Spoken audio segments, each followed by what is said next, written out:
Assalamualaikum warahmatullahi wabarakatuh. Selamat siang Sobat Oke. Kali ini kami tim Okeners kolaborasi kembali dengan Yayasan Aulia Rahmah. Masih ingat kan dengan Bapak Ners Sumartono yang pernah kita wawancarai beliau tentang perawat entrepreneurship yang sukses membangun klinik sosial perawatan ODGJ Aulia Rahmah. Dan kali ini beliau melebarkan sayapnya kembali masih tentang perawatan ODGJ atau penyandang disabilitas, yaitu LKS PD. PD itu adalah penyandang disabilitas sahabat jiwa. Bener Pak? Iya. Bagaimana kelanjutan video kita kali ini Sobat Oke? Kita langsung saja menuju ke klinik.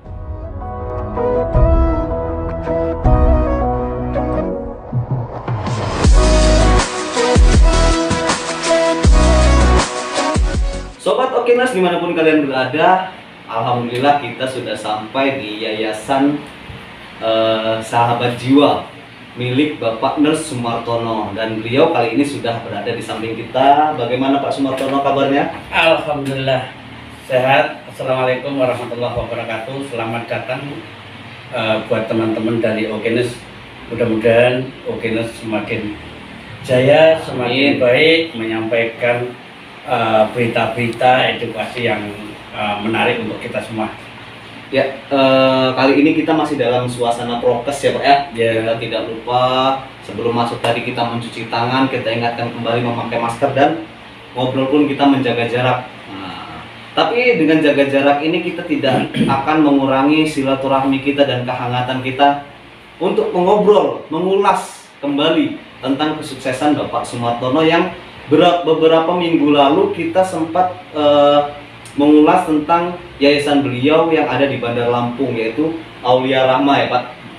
Dan sekarang ini kita berada di Yayasan Bapak Sumartono juga, yaitu Yayasan Sahabat Jiwa, tapi letaknya bukan di Bandar Lampung. Nah Pak Sumartono, apa sih latar belakang yang Bapak membuat mendasari Bapak untuk membuat yayasan ini lagi di tempat yang berbeda Pak? Baik, ada beberapa hal yang mesti saya sampaikan. Yayasan kami tetap Yayasan Aulia Rahmah, hanya saja lembaga kesejahteraan sosial penyandang disabilitasnya yang beda. Iya. Kami yang di sini kebetulan bertepatan di Kecamatan Natal, Dusun Sidemukti. Ini kami beri nama LKSPD Sahabat Jiwa, Lembaga Kesejahteraan Sosial Penyandang Disabilitas Sahabat Jiwa. Dengan nama tersebut harapan kami lebih dekat lagi dengan orang-orang ODGJ, terus dengan harapan setelah kami dekat dengan mereka akan kembali lagi pada masyarakat yang sehat-sehat pada umumnya. Sementara kami di sini khususnya di Lembaga Kesejahteraan Sosial PD Sahabat Jiwa yang ada di Natar ini, kami khususkan untuk orang-orang atau orang dengan gangguan jiwa yang kami dapat dari jalanan, atau bisa dibilang apa ya, penjaringan ya. Jadi penjaringan ya, yang mereka yang memang sudah menggelandang, anonim. Terus kebetulan kami juga ada kegiatan-kegiatan yang awalnya kita lakukan sudah beberapa tahun yang lalu yang ada di LKS Kemiling ya itu Pak. Dan saya sedikit mengulas namanya tadi nih Pak. LKS PD Sahabat Jiwa, Lembaga Kesejahteraan Sosial Penyandang Disabilitas Sahabat Jiwa. Nah, PD penyandang disabilitas berarti tidak menutup kemungkinan pasien-pasien yang kita rawat di sini juga ada keterbatasan secara fisik dong Pak. Kalau jadi gini, kalau di undang-undangnya penyandang disabilitas itu di situ disebutkan secara fisik, motorik, dan mental. Nah, kebetulan kami disabilitasnya yang untuk penyandang disabilitas mental. Jadi kalau untuk apa? Fisik. Untuk fisik kami tidak ada. Dan tadi Bapak sempat bicara juga tentang pasien-pasien ODGJ yang hidupnya memang sudah menggelandang di jalan dan dilakukan penjaringan oleh dinas sosial. Iya, iya. Berarti itu murni mereka sudah tidak ada keluarganya atau masih ada keluarga, Pak? Kalau masih di jalanan makanya kita sebut mereka gelandangan. Iya. ODGJ ketika mereka sudah ada di tempat kita, mereka timbul gejala, dari gejala itu ada diagnosa sehingganya mereka kita sebut apa, gangguan jiwa ODGJ.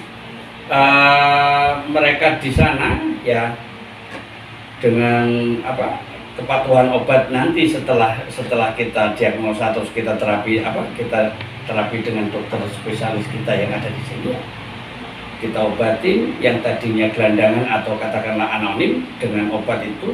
Ada yang baik, tahu rumahnya, tapi ada juga yang kondisinya semakin membaik tapi tidak tahu rumahnya.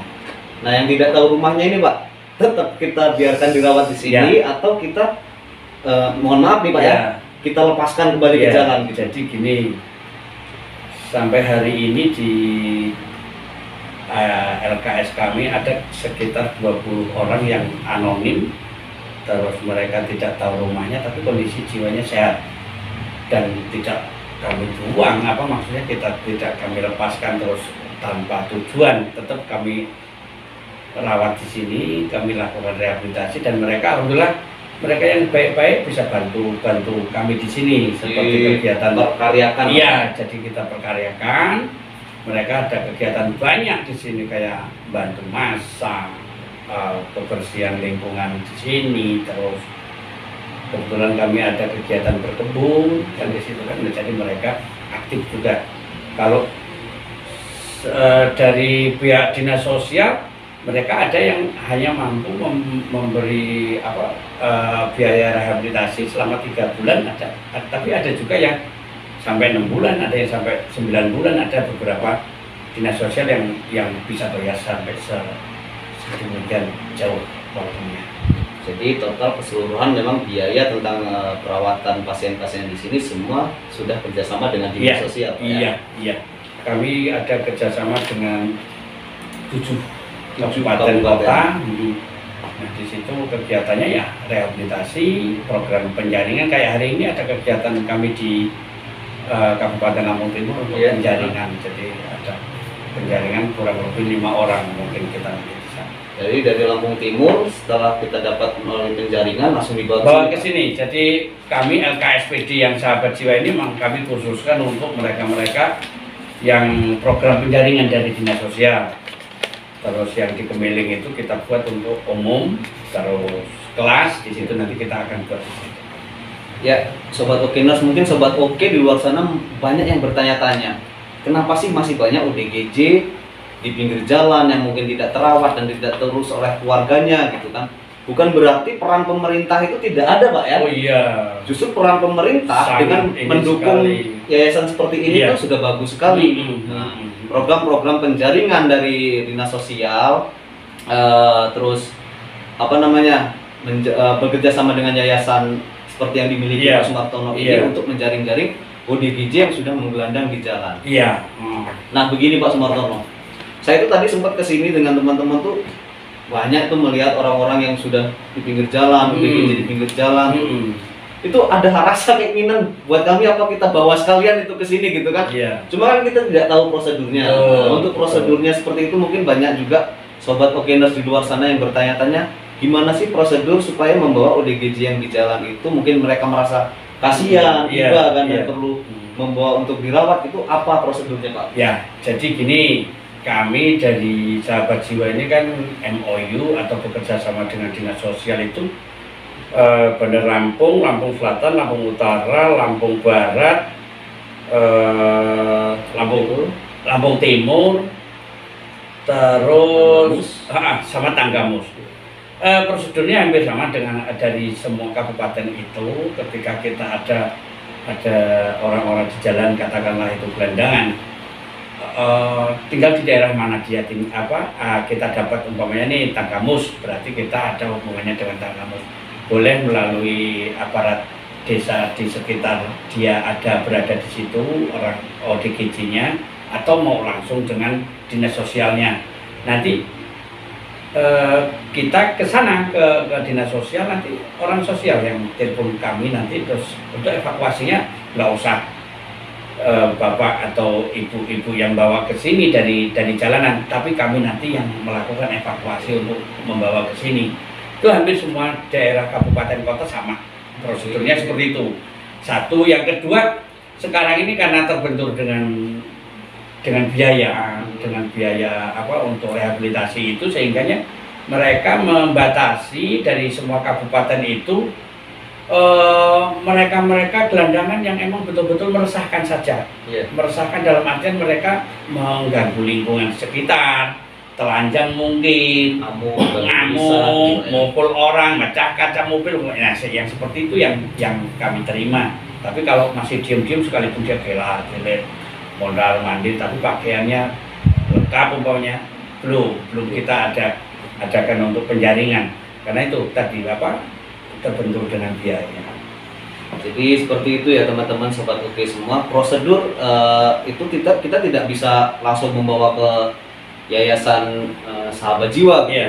Jadi harus mungkin di lingkungan sobat oke semua ada pasien dengan ODGJ gitu, bisa laporan pertama ke aparat desa, nanti aparat desa yang menghubungkan ke dinas sosial atau dinas-dinas terkait lainnya. Betul. Ya Pak, untuk gedung nih Pak, sepertinya gedung yang di sini lebih luas dari yang di Bandar Lampung gitu. Tahun pembuatan gedung ini tahun berapa sih Pak? Untuk pembuatan gedung ini kurang lebih 2 tahun yang lalu. 2 tahun yang lalu. Dan memang kami sengaja cari di tempat yang apa, agak pelosok ya, agak pelosok kan kita dapatnya lebih lapang dibanding dengan di kota itu. Benar. Sekarang nggak ada tempat, itu ada pun mahal kan gitu. Kalau di sini kan tidak semahal kita di kota, dapatnya besar, tanahnya, lahannya besar, gitu loh. Jadi terus untuk ini Pak, gedung sebesar ini sudah pasti menghabiskan dana yang besar nih Pak untuk pembangunannya. Dana pribadi atau memang ada dana bantuan dari pihak pemerintah khususnya dinas sosial? Iya, kalau untuk apa pembangunan gedung ini nyaris ya lebih banyak pribadi ya, pribadi. Terus ada juga sih yang dari luar itu dalam artian dari dinas sosial atau emang dari mereka emang yang peduli, yang peduli dengan kami. Nah mereka ada, dan itu juga banyak yang mereka ngasih bentuk barang gitu loh, kayak pasir, kayak ini. Ada memang dari luar, ada seperti itu, dan dari dinas sosial pun ada, tapi nggak sebanyak kami yang pribadi. Kalau boleh tahu Pak, total dalam pembuatan gedung ini berapa ya? Banyak karena lama sih, bukan anu ya, prosesnya itu lama itu karena ya bukan ini ya. Kami 2 tahun itu nggak ada istirahatnya, waktu hari raya Idul Fitri aja. Dan itu dulu saya pernah ngitung dulu waktu belum jadi banget itu, sampai hari ini saya nggak ngitung lagi. Waktu itu saya habis pokoknya di situ 1,8 waktu itu belum saya hitung tukangnya. Baru biaya perkiraan tukangnya itu 20 itu tukang sama kena itu. Jadi boleh dikalkulasi berapa tuh, kalau 500 lebih kalau untuk tukangnya selama 2 tahun itu lebih. Saya pernah hitung lebih. Tapi kalau untuk material habisnya 1,8 itu saya tahu karena apa namanya, saya tokonya cuma 1. Dan di situ jadi nota pembelian itu mereka punya. Saya tanya waktu itu berapa habisnya segitu. Ya berarti itu belum selesai itu. Kalau menurut perhitungan kita bulatkan aja segini, 2M teman-teman. Tapi berkat MOU yang bagus dari pihak Pak Sumartono dan juga kerjasama dengan dinas sosial Pak ya. Jadi dana tersebut sama saja meringankan beban Pak Sumartono untuk pembuatan gedung ini, karena ada bantuan-bantuan dari pihak dinas sosial dan pihak-pihak lain yang terkait. Terus untuk aset Pak, sepertinya kan ini luas tanah itu berapa Pak di sini Pak? Kalau luas totalnya? tanah total 2.730-an. Terus kita bangun ini 1.000 bangunan saja kami buat 1.200 tingkat. 1.200 tingkat. Jadi sisa di belakang itu untuk kegiatan-kegiatan mereka berkebun. Iya. Terus kita mau bikin kolam ikan. Masih banyak lahan kosong berarti Pak? Masih. Oh, kita nanti bisa lihat-lihat kolam di belakang. Ada. Boleh. Gitu. Total pasien yang dirawat untuk gedung yang di sini apakah lebih banyak dari yang di Bandar Lampung atau gimana? Kalau untuk fasilitasnya, kapasitasnya sama dengan di Bandar Lampung, 100 tempat tidur. Kami juga di sini 100 tempat tidur. Nah, sekarang sementara terisi berapa Pak? Sudah terisi 50. Sejak 50. Sudah berapa bulan berjalan? Belum lama, belum hitungan bulan malah. Oh, berarti tuh Jadi, sobat oke. Saking aktifnya pemerintah kita Provinsi Lampung, khususnya kabupaten-kabupaten yang punya program bebas ODGJ Pak ya, belum beroperasi selama 2 bulan atau belum ada hitungan bulan Pak ya, klinik Yayasan RKSPD Sahabat Jiwa ini sudah menampung sekarang 50 pasien dari 100 tempat tidur. Dari 100 tempat tidur dari program 8 kabupaten kota. Iya. Jadi saya tambahkan kembali kalau untuk lamanya rehabilitasi ini kebetulan setiap kabupaten berbeda. Iya. Berbeda masa rehabilitasinya. Seperti Lampung Timur mereka 2 bulan. Terus Tanggamus, Lampung Selatan, Kota Madia itu 3 bulan. Nah, yang panjang sekali Lampung Barat itu sempat sampai 8 bulan. Oh, itu luar biasa. Kondisi si kliennya juga sangat baik sekali kan ketika mereka pulang gitu loh. Karena hampir semua klien yang kita lakukan rehabilitasi di sini, mereka tahu rumah, pulang, harapan kami mereka berobat lanjut, terus beraktivitas seperti orang-orang pada umumnya gitu loh. Yang diterima lagi di masyarakat dengan baik ya. Iya. Ya Pak Sumartono. Lampung Barat, Lampung Timur, Lampung Selatan, Tanggamus, Bandar Lampung Kota, kira-kira ada 8 kabupaten. Iya. Ada nggak sih Pak harapan Bapak di setiap kabupaten itu Bapak buka lagi tempat yang seperti ini, atau ada nggak mimpi Bapak atau mungkin harapan Bapak ke depannya Bapak buka tempat seperti ini, yayasan seperti ini di masing-masing kabupaten, atau ada rencana di tempat lain Pak? Iya, jadi kalau untuk masing-masing kabupaten tidaklah, enggak sampai semua kabupaten kita akan buat seperti ini. Tapi saya punya angan-angan, saya pengen buat lagi seperti ini untuk rehabilitasi di daerah Bandar Jaya, atau nanti mungkin ada satu lagi ya arahnya ke mana? Ke Lampung Barat atau ke daerah-daerah situ. Tapi tidak semua kabupaten. Tidak semua kabupaten. Mungkin bisa kita ambil titik tengahnya saja, gitu kan? Jadi kebetulan saya kan pegawai di rumah sakit jiwa itu ditempatkan di poliklinik. Pasien baru itu untuk Lampung ini rata-rata itu 6 itu pasti tiap hari. 6. Bisa bahkan pernah ada sampai 17. Itu dalam 1 hari itu nggak kebayang sama kita kan, apalagi pasien-pasien dengan yang didiagnosa sama dokter itu schizofren, itu kan mereka yang memang tidak bisa disembuhkan lagi kan, itu banyak. Intinya begini, di Lampung ini semakin banyak orang-orang dengan ODGJ, jadi perlu rehabilitasi yang sangat banyak juga gitu loh. Karena dengan dengan banyaknya lagi pelayanan rehabilitasi seperti kita ini, mudah-mudahan tercakupi mereka-mereka yang mempunyai orang-orang dengan gangguan jiwa, bisa teratasi, bisa bekerja, bisa beraktivitas, bisa komunikasi dengan orang-orang di sekitar mereka kan. Saya rasa itu. Jadi saran Bapak nih, Bapak sebagai perawat entrepreneur, mungkin kita sedang mengingatkan di episode sebelumnya yang kita membahas tentang yayasan Bapak, kita ingatkan lagi saran nih Pak buat kami ini perawat-perawat muda ini yang jiwanya masih mungkin tiap hari bangun pagi buat dinas juga malas. Iya. Gimana Bu kaya kawan-kawan? Kamu masih malas. Coba lihat Pak Sumartono ini, sudah banyak yayasannya di mana-mana, tapi pengabdiannya kepada negara sebagai ASN tidak dilupakan. Saran nih Pak buat kami apa Pak? Enggak menambah-nambah. Kalau saran yang waktu lalu juga kan saya menyarankan kepada kita semua, khususnya nih orang-orang rumah sakit jiwa, ayo kita buat seperti ini, buat panti rehabilitasi. Saya sampaikan kembali, di situ sangat mudah sekali, pemerintah itu tidak mempersulit kita untuk buat seperti ini. Tanpa izin tertulis atau dengan izin tertulis pun, kalau untuk panti rehabilitasi seperti ini sah secara hukum.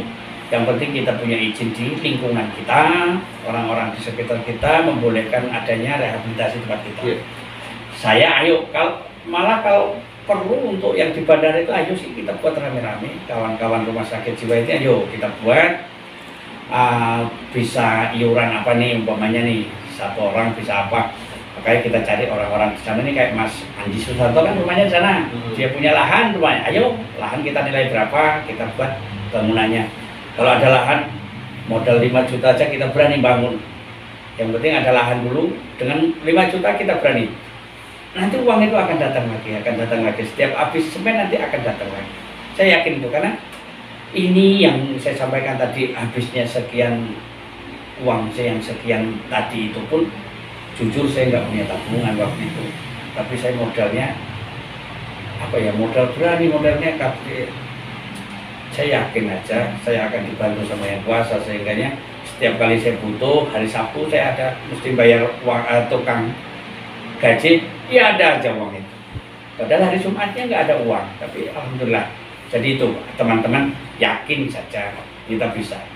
Oh, kalau kita buat nanti di Bandar Jaya untuk kita semua, saya yakin berkembang besar. Karena di sana itu tempatnya saya pikir sangat strategis sekali.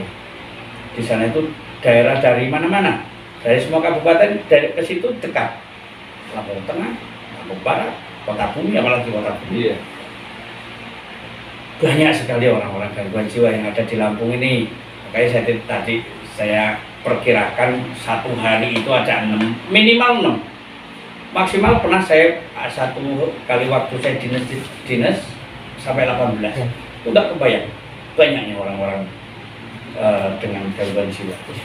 Saya rasa itu kawan-kawan, mari kita bangun tempat baru kalau saya idenya di badan saya, tapi kalau ada kawan-kawan punya ide di tempat lain, ayo saya ikutan aja.